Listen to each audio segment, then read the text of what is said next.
자, 그럼 토론 시작하도록 하겠습니다. 재난지원금 보편지급 타당한지에 대해서 먼저 찬성팀의 박채희 학생의 입론입니다. 안녕하십니까. 재난지원금 보편지급대 선별지급의 보편지급 측 입론자 박채희입니다. 코로나19로 인해 민간 소비가 위축되고 기업의 생산 및 투자가 매우 감소하는 등 전 세계적인 경제 충격이 발생했습니다.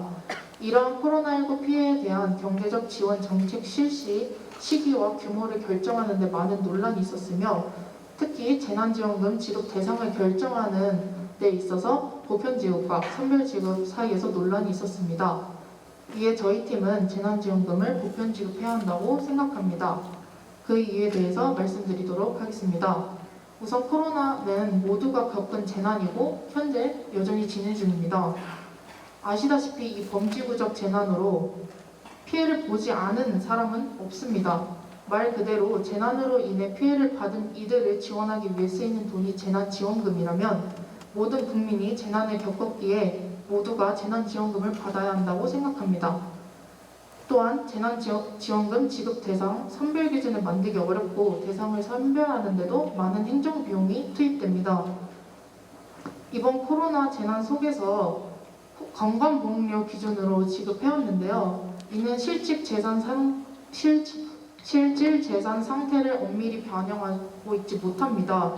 2021년 8월 이데일리 기사에 따르면 연세대 행정학 교수도 이를 지적하면서 대국민 실제 삶은 조사에서 소득 감소나 실업 매출 감소, 폐업 등의 피해를 경험한 사람 중에 선별 지원을 받은 대상자가 생각보다 적다고 얘기를 하며, 이는 재난으로 인해 부재가 긴급한 이들을 선별할 수 있는 명확한 기준이 부재하다는 사실을 보여준다고 했습니다. 마지막으로 우리는 보편지급을 통해 소득 불평등을 개선할 수 있습니다. 한국보건사회연구원이 2021년 7월에 발표한 보고서에 따르면 제1차 재난지원금이 빈곤율을 최대 10.4%포인트 개선하는 것으로 나타났고, 이는 곧 소득 불평등을 감소시킨 것으로 나타났다고 말했습니다.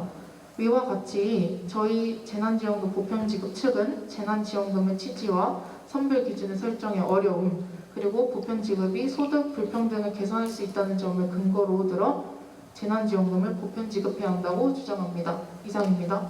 네, 감사합니다. 다음 반대쪽에 입론 조재호 학생입니다. 미드선팀 첫 번째 토론자 입론 시작하도록 하겠습니다. 저희는 앞서 용어 정리만 간략하게 하도록 하겠습니다. 재난지원금이란 국가 또는 지자체가 코로나19 사태로 어려움을 겪는 국민의 생계 안정과 소비 촉진 등을 위해 지원하는 돈입니다. 저희는 재난지원금을 선별 지급해야 한다고 생각합니다. 그 이유는 첫 번째로 코로나19로 인한 피해 차이가 있으므로 그에 따라 선별적으로 지원하는 것이 바람직하다는 것입니다. 코로나19 상황에서 생계 안정에 크거나 작게 피해를 입은 국민이 있는가 하면 오히려 코로나 특수 상황으로 생계가 훨씬 좋아진 국민 또한 존재합니다. 술집과 카페의 매출은 전년 동기에 비해 각각 28.9%, 21.5%씩 감소하였고, 더 비욘즈사는 1분기 비대면 업무 환경 확산 영향으로 협업툴 위아고의 매출은 전년 대비 812% 증가하였습니다. 재난지원금은 국민의 혈세로 이루어진 한정된 자원입니다. 또 재난지원금의 목적은 어려움을 겪는 국민의 생계 안정과 소비 촉진에 있습니다. 하지만 이를 획일적으로 보편지급한다면 생계 안정을 위해선 지원금이 더 많이 필요한 국민과 생계가 오히려 좋아진 국민에게 똑같이 재난지원금을 지급하게 되고, 이는 생계라는 심각한 문제에서 쓸데없는 낭비이고 재난지원금의 의미를 잊은 정책이 됩니다. 결국 선별지급을 통해 한정된 자원을 지원이 더 많이 필요한 국민에게는 많이 지원해주고 필요하지 않은 국민들에게는 지원해주지 않는 선별지급의 방식이 재난지원금을 지급하는데 더 바람직한 방식이라고 생각합니다. 두 번째로 선별지급은 경제적으로 더 효과적입니다. 경제를 부양하기 위해선 소득이 아닌 실질적인 소비를 늘려야 합니다. 소득 분위기가 적은 국민에게는 많은 돈을 지원하더라도 소비가 더욱 활성화되었지만 반대의 경우에는 그렇지 않았습니다. 미국의 경우엔 생계 안정을 위한 지원금이 필요하지 않은 소득 분위에서는 평균 37%가 지원금이 주식이나 비트코인으로 가 소비 촉진이 이루어지지 않았으며, 전숭실대 경제학과 온기훈 교수의 말에 따르면 소득 상위 20%는 평균 소비 성향이 60%대로 가처분 소득을 다 쓰지 않는다고 하였지만 하위 20%의 평균 소비 성향은 100%가 넘어갔다면 결국 소득이 낮은 계층에게 집중적으로 지급하면 소비를 더 많이 해 경기 부양 효과가 커진다는 것을 의미한다고 하였습니다. 또 보편 지급의 경우 인플레이션을 일으킬 뿐이기에 선별 지급을 하는 것이 옳습니다. 보편 지급을 시행했던 미국의 2021년 12월 소비자 물가 지수는 전년 동월보다 7% 급등해 1982년 6월 이후 가장 큰 상승폭을 기록하였으며 인플레이션으로 인해 기준금리가 바닥을 찌르며 가계와 기업의 대출이 증가하여 바이든 대통령이 주요 정책 과제로 내세웠던 사회 안정망 확충과 기후변화 대응 법안 등의 처리까지 위태로워진 상황까지 일어났습니다. 마지막으로 선별 지급의 선별 기준이 미흡할 수는 있으나 이는 개선의 문제일 뿐 선별 지급을 포기할 문제는 아닙니다. 선별 지급은 국민의 생계에 더욱 효과적이며 이것이 경제적으로도 그렇다는 것이 증명되어 있습니다. 위와 같은 장점들을 선별 기준이 미흡하다는 이유만으로 보편 지급을 선택하는 것은 옳지 않습니다. 그리고 선별 기준을 만들기 위한 비용 또한 그렇게 크지 않습니다. 기획재정부에 따르면 행정비용, 선별비용이 나머지 12%에게 지급될 예산보다 적을 뿐만 아니라 행정비용 역시 지난해 전 국민을 대상으로 지원했던 당시와 비교했을 때 큰 차이가 없다고 했습니다. 이상입니다. 네, 양쪽에 입론 들어봤습니다. 다음 토론은 찬성 쪽의 정진서 학생이 이어주겠습니다. 발언 시작하도록 하겠습니다. 재난지원금은 일단은 재난을 피해 입은 곳에 지원해야 된다고 저희도 생각을 합니다. 하지만 저희가 얘기하고 있는 재난지원금은 코로나19에 대한 재난지원금으로 우리나라만 봐도 경기도, 전라도를 넘어서 제주도까지 광범위하게 피해가 확장된 그런 바이러스입니다. 코로나는 일단 시한부의 성격을 띠고 있습니다. 그렇다는 것은 이제 재난지원금은 이제 크게 두 가지 성격으로 볼 수 있습니다. 첫 번째는 금전적인 보상이랑 두 번째는 위로의 성격을 띠고 있다고 볼 수 있습니다. 코로나를 극복하기 위해서 가장 큰 중요한 것은 저희는 의료기술보다 국민들의 자발적인 참여와 협력이라고 생각합니다. 이러한 K방역 다들 아신다고 생각하십니다. 저희 K방역이 이러한 성과를 거둘 수 있었던 것도 국민들의 자발적인 참여와 협력이 뒷받침되었기 때문이라고 생각합니다. 차상위 계층에 대한 선별지급을 통한 차상위 계층의 억울함에 대해서 어떻게 생각하시는지 여쭤보고 싶습니다. 바로 대답을 하시겠어요? 아니면 나중에 몰아서 하시겠어요? 발언 시간대 이어가겠습니다. 네. 차상위 계층에 대한 이제 억울함에 대해서 이제 저희는 이렇게 생각합니다. 코로나 바이러스는 방금 전에 얘기했듯이 위로의 성격도 있다고 저희는 발언을 했습니다. 이런 것을 이제 K 방역이 성과를 이룬 것에 이제 국민들의 자발적인 참여와 협력이 뒷받침된다고 말씀을 했었는데, 이제 이러한 것은 이제 차상위 계층과 국민으로 이제 자발적인 참여와 협력이 그 차상위 계층의 도움도 어느 정도 K 방역에 영향을 끼쳤다고 말할 수 있습니다. 그렇다면은 이러한 이제 코로나 바이러스에 대한 재난지원금도 어느 정도 차상위 계층에게 들어가야 된다고 저는 생각하는 바입니다. 네, 감사합니다. 다음 반대쪽에 이현우 학생이 토론 이어주겠습니다. 네, 미대선 팀의 두 번째 토론자 발막 시작하도록 하겠습니다. 찬성 측에서는 먼저 모두가 겪은 재난이기 때문에 보편 지급을 하는 것이 타당하다고 말씀하셨습니다. 하지만 저희가 입론 때 말씀드렸듯이 이는 틀린 사실입니다. 더 비욘즈사, IT 계열사 같은 경우는 오히려 전년 대비 매출이 증가했습니다. 앞서 말씀드린 바처럼 더 비욘즈사는 비대면 협업툴을 개발하여 812%의 수익을 올린 바 있습니다. 피해를 보지 않은 사람이 없다라는 측은 틀린 주장인 겁니다. 미국 보스턴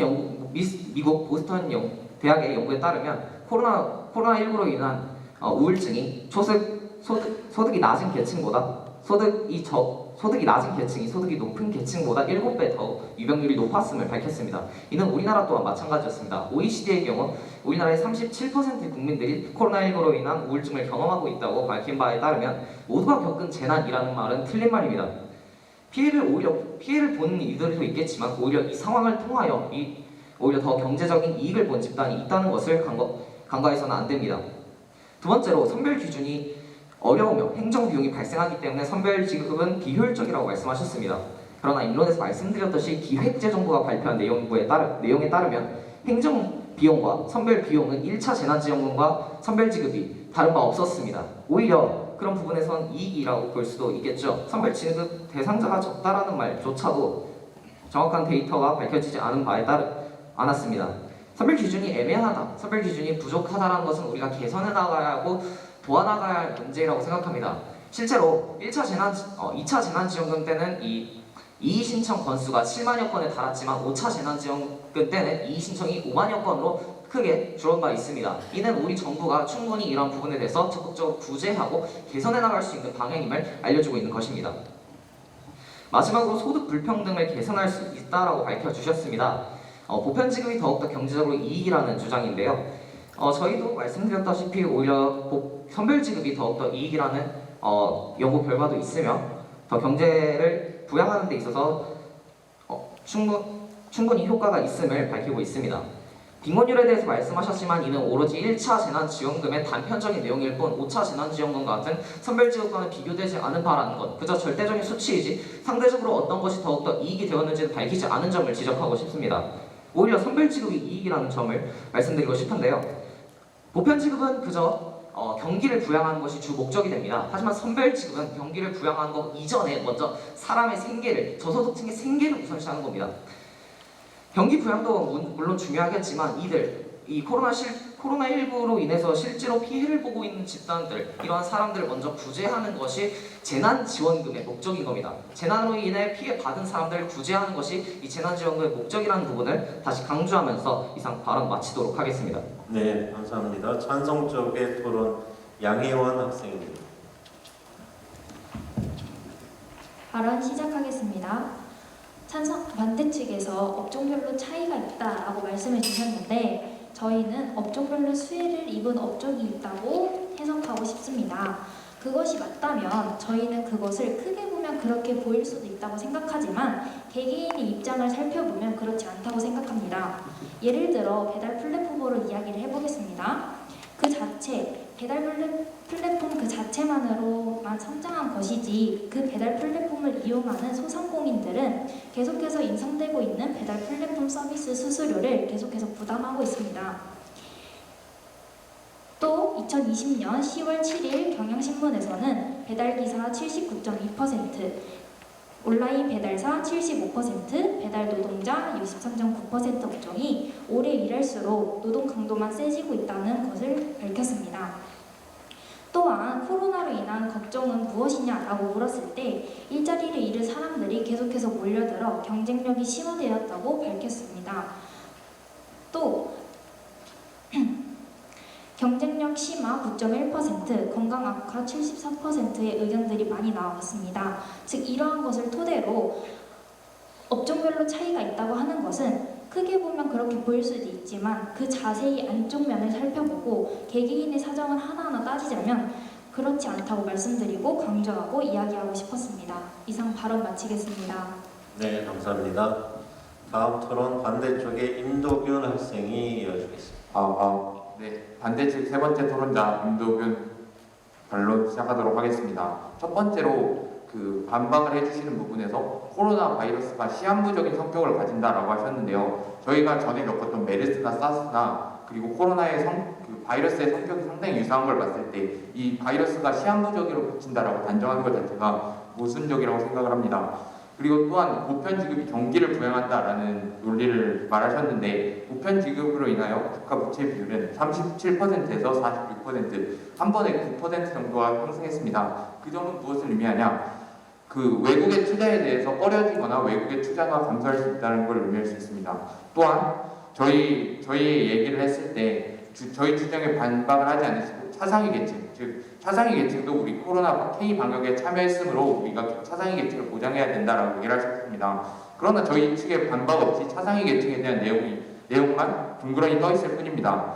또한 개개인의 입장, 소상공인의 입장을 고려해야 된다고 하셨는데요. 과연 소상공인이라고 모두가 피해를 봤을까요? 코로나19 이후로 새로운 방식의 공유 주방을 사용한 플랫폼 업체들은 적은 인건비, 적은 초기 비용으로 요식업에 참여할 수 있었습니다. 그 배경에는 IT 업계와 협업, 그리고 또한 콜 서비스를 진행하지 않고 배달 서비스와의 협업을 통해서 만들어진 이런 공유 주방 같은 사례, 즉 소상공인이라고 모두가 피해를 본 건 아니란 말씀을 드리고 싶습니다.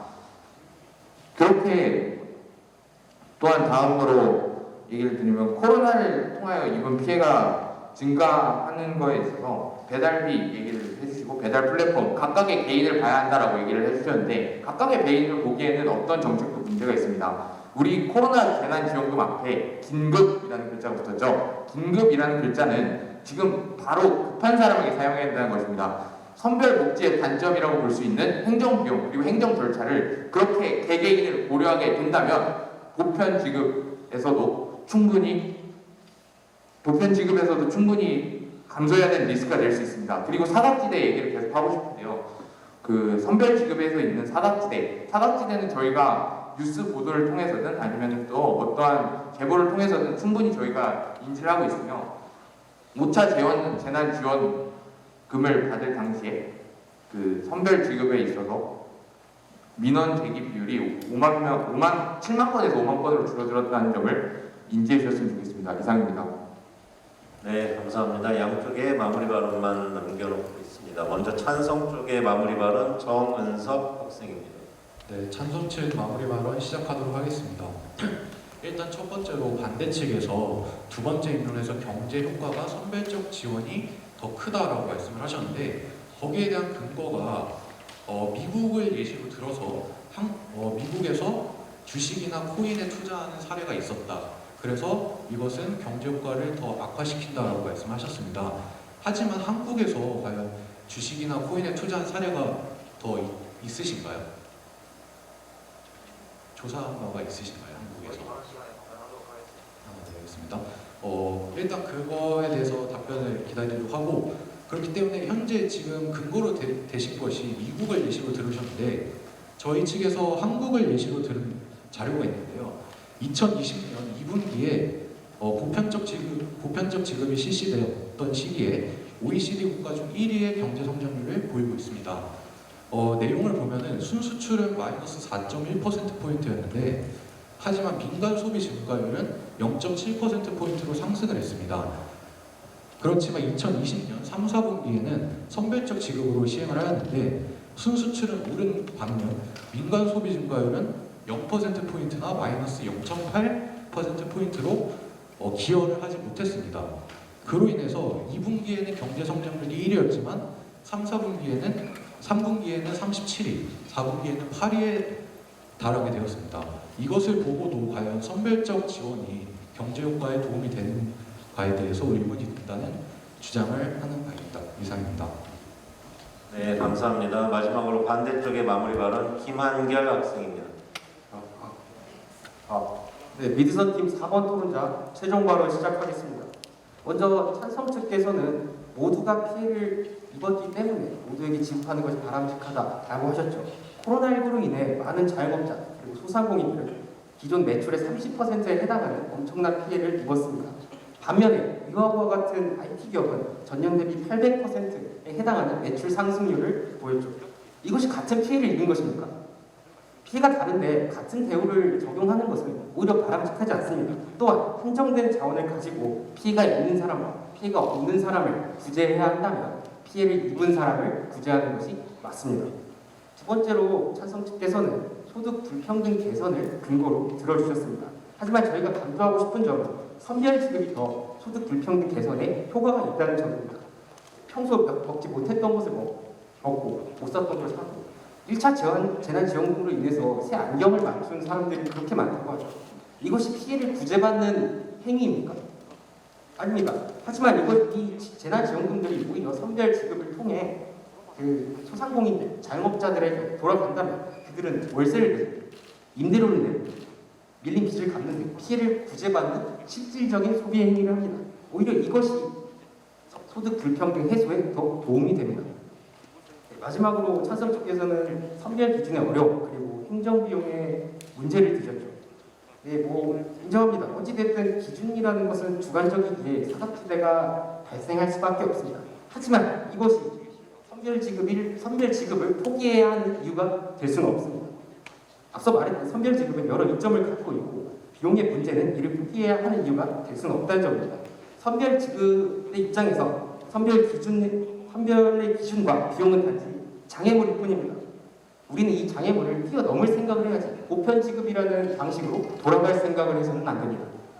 마지막 정리하겠습니다. 지금 보편 지급을 주장하는 찬성 측에서는 명목상의 경제를 부양하는 것 그 이하로 그 근거가 들리지 않습니다. 긴급 재난지원금의 목적이 뭡니까? 사람을 살려야 합니다. 피해를 구제해야 합니다. 진정한 피해를 구제하고 사람을 살리는 선별지급 방식을 위와 같은 근거로 찬성하는 바입니다. 이상입니다. 네, 감사합니다. 양쪽의 공이 2분 30초씩 추가 발언 기회 드릴 수 있을 것 같습니다. 먼저 찬성 쪽 쓰시겠어요? 반대쪽은 쓰시겠습니까? 네, 사용하도록 하겠습니다. 그럼 찬성 쪽에 추가 발언 기회 먼저 드리도록 하겠습니다. 2분 30초 이내에서 시작해 주시기 바랍니다. 네, 추가 발언을 시작하겠습니다. 아까 긴급 재난지원금이라고 말씀을 하셨는데 그 긴급이라는 것은 빠른 시일 내에 이제 피해받은 분들에게 지원을 해줘야 된다라고 인정하시죠. 그렇죠? 근데 선별적 지원을 하게 되다 보면은 행정 비용과 절차에 대한 시간에 대한 비용이 생기게 됩니다. 이는 긴급 재난지원금이라는 이름과 맞지 않다고 생각을 합니다. 긴급이라는 것은 최대한 빠른 시일 내에 피해를 받은 사람들에게 지원을 해야 된다는 것인데 이러한 많은 행정 비용과 시간적 비용의 절차 등이 생기게 되면은 긴급이라는 단어가 되게 모순된다고 생각이 들고요. 또 두 번째로 아까 IT 기업 같은 곳에서는 큰 수혜를 얻었다라고 말씀하셨는데 그것은 IT 기업 차원이지 또 기업에서의 내용이지 각자 개개인에 따라서는 소비를 덜 할 수도 있고 이 재난 때문에 소비를 못할 수도 있는 것인데 기업 차원으로 매출액이 상승했다고 해서 피해를 덜 본 것이다 라고 말하기에는 조금 부족하다고 생각이 듭니다.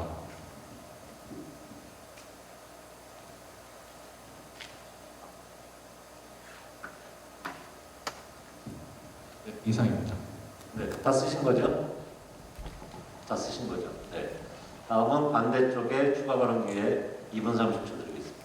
추가 발언 시작하도록 하겠습니다. 먼저 긴급 재난지원금에 대해서 그 목적성에 대해서 언급하셨는데요. 물론 선별 지급 같은 경우에 선별 기간이 발생하기 때문에 긴급성에서는 어느 정도 떨어지는 부분이 있다는 부분을 인정합니다. 그러나 보편 지급은 재난지원금 자체의 목적성에 부합하지 않습니다. 재난지원금이란 계속해서 말씀드렸듯이 재난에 피해를 입은 사람들에게 돌아가야 하는 내용입니다. 이에 따라서 기업의 차원과 개인의 차원은 다르다고 말씀하셨지만 정확한 그런 데이터와 수치를 밝히지 않았으며 이는 개인적인 추측에 불과하다는 바를 지적하고 싶습니다. 소득 차상위 계층, 저소득 계층에서는 오히려 직장을 잃거나 실업을 하는 내용들도 있었습니다. 그러나 IT 계열사 같은 경우에는 그런 부분이 전혀 발생하지 않았죠. 오히려 수익이 증가한 것에 따라서 기업의 차원과 개개인의 차원이 그렇게 크게 다르지 않다는 점, 일맥상통한다는 점을 먼저 짚고 넘어가도록 하겠습니다. 그리고 그 한국에 부동산으로 흘러간 자료가 있냐라고 얘기를 해주셔서 제가 말씀을 드릴 건데요. 그 재난지원금, 1차 재난지원금은 지역화폐로서 소멸성 그리고 특정한 사용 용처를 정한 상태에서 그거를 모든 전 국민에게 100만 원씩 지급했습니다. 그런 재난지원금을 생활비로 사용하고 20년 당시에 부동산만이 한 1.1%의 그 시장 상승을 보였습니다. 이러한 부분에 있어서 한국도 결국에 보편적인 재난지원금이 부동산 쪽으로 흘러갔다라는 근거를 얘기할 수 있을 것 같습니다. 그리고 또한 그 코로나19로 인하여 생긴 공유주방과 같은 사례에 대해서 어떠한 얘기를 듣지 못했고, 그리고 공유주방 같은 경우에는 확실히 코로나19로 인하여 20% 즉 30% 가까이 성장했는데 이거에 대한 의견을 확실히 듣지 못한 게 아쉽습니다. 이와 더불어 저희가 보편 지급의 문제점으로 인플레이션에 대한 내용을 지적했지만 이에 대해서는 아무런 답변도 얻지 못했다는 점, 오히려 찬성 측에서는 이를 인정했다는 점으로 인정하고 넘어가도록 하겠습니다. 또한 가처분 소득이 남는 내용에 대해서도 답변을 원하셨는데요. 가처분 소득이 발생했을 경우에 고소득층은 그를 사용하는 비율이 60%에 불과했지만 저소득층 같은 경우에 100%가 이를 모두 활용했습니다. 오히려 가처분 소득이 이루어지지 않는다는 점, 그러한 보편적으로 지급을 했을 때 주식이나 코인 등에 투자한다는 점이 실제로 존재했다는 점에서 이러한 부분에서는 충분히 답변 그리고 반박 드렸다고 생각합니다. 네, 마치겠습니다. 감사합니다.